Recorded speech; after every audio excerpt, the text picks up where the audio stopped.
gagal membayar klaim CSR Sprint sebesar 802 miliar. Apa yang akan kita lakukan sekarang? Para monopolis pasti akan terparah. Saya sudah memperingatkan jalan. Kekurangan cadangan kas kita sudah mencapai 7,7 triliun di tahun 2017. Laporan keuangan kita selama ini palsu. OJK pasti akan segera bertindak dan investigasi. BPK juga sudah menemukan inkonsistensi terkait dengan saving plan dan investasi. Kita bisa terjerat dalam masalah yang serius. Tidak ada cara lain, kita bisa cari pinjaman sebesar 802 miliar atau kita bisa menjual aset yang tersisa di dalam perusahaan kita. Semua aset likuid kita sudah terjual untuk menutupi kekurangan sebelumnya. Pinjaman hanya akan menambah beban perusahaan defisit triliun rupiah. Kita semua tidak punya banyak pinjaman. Lalu, apa yang kalian sarankan? Menyerah itu saja, membiarkan perusahaan ini hancur, dan kita bertanggung jawab atas utang kita sebesar triliunan rupiah itu? Kita harus bertanggung jawab. Kita harus jujur kepada pihak yang menerima tentang rekayasa laporan keuangan yang sudah menjadi kesimpulan. Mungkin itu salah satunya cara untuk memperbaiki kerugian. Tapi bagaimana dengan masa depan kita? Bagaimana dengan keluarga kita? Apakah kita akan kehilangan semuanya karena laba semu sebesar 360,3 miliar yang kita bekukan tahun 2017 tahun itu?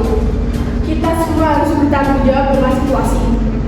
Kita semua tahu adanya inkonsistensi kecurangan dalam saving plan dan investasi. Kita harus sama-sama menghadapi kondisi ini. Ini tidak benar. Mereka mempercayakan dana JS Saving Plan mereka kepada kita. Kita tidak bisa menghancurkan kepercayaan itu. Ada kewajiban moral untuk bertindak jujur terkait kecurangan dana sebesar 7,7 triliun.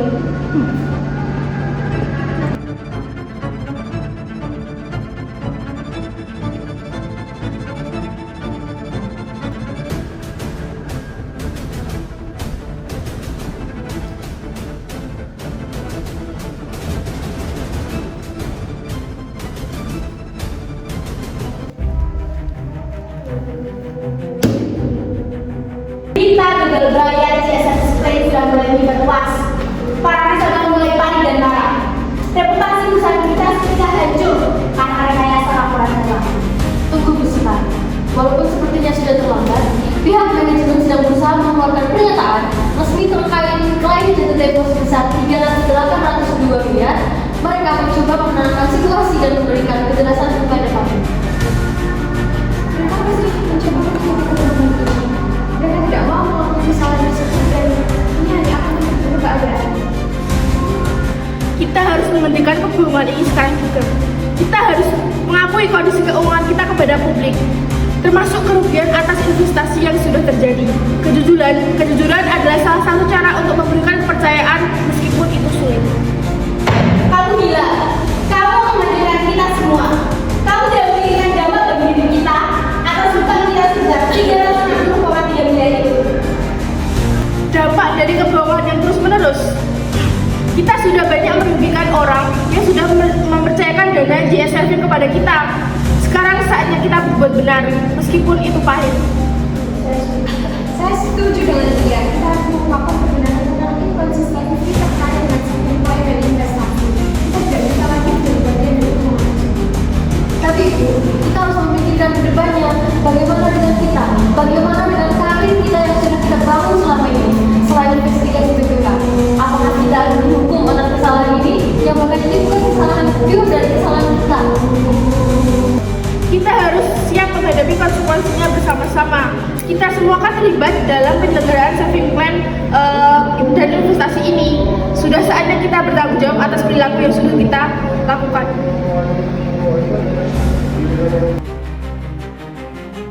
Lihat, dengan sedikit penyesuaian di pos pendapatan, kita bisa menunjukkan laba kita akan lebih tinggi dari 360 rupiah kepada para investor. Ini akan meningkatkan kepercayaan pasar pada Jiwasraya. Tapi sekarang, angka tersebut belum terrealisasi. Kita mengakui pendapatan terbuka, tapi apakah ini tidak akan memperparah kekurangan cadangan yang sudah ada? Saya juga kurang yakin dengan praktik ini. Jika audit internal maupun eksternal menemukan tidak sesuai dengan nilai yang sebenarnya dari saving plan dan investasi, kita bisa mendapatkan masalah yang besar dan reputasi perusahaan juga kita sendiri akan hancur. kondisi pasar sekarang sedang sulit dan kita harus menarik investor lebih banyak untuk keberlangsungan GS Saving Plan. Mungkin ini hanya sementara. Tepat sekali ya. Ini adalah strategi yang cerdas. Kita semua satu dan kita harus solid untuk mengambil langkah ini.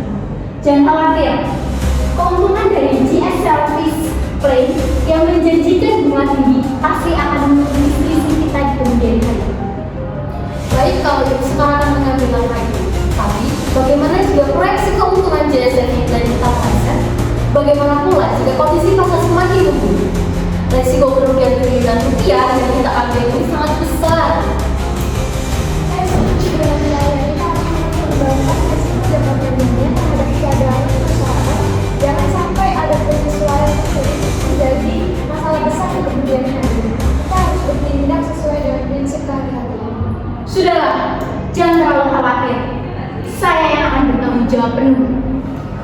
Kita lakukan ini demi kemajuan perusahaan. Percaya sama saya. Baiklah Bu, saya ikut saja. Tapi saya harap ini tidak akan menjadi kebiasaan untuk menutupi kekurangan kita.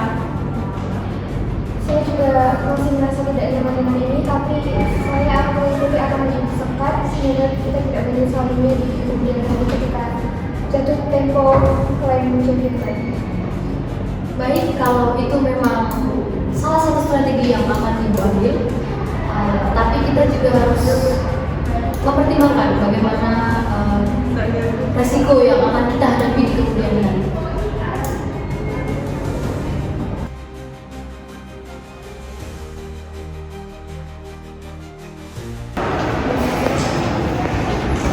Selamat siang, petugas dari OJK. Silakan duduk.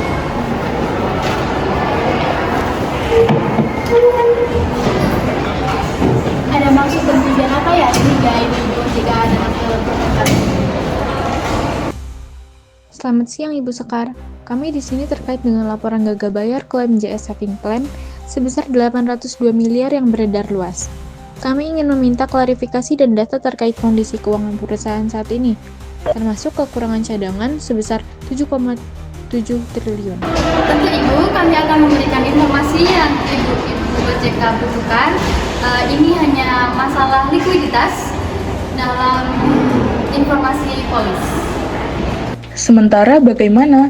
Jumlah klaim yang gagal bayar sangat besar, dan dari informasi awal yang kami terima, ada indikasi ketidakberesan dalam pengelolaan keuangan dan investasi perusahaan, termasuk dugaan rekayasa laporan keuangan.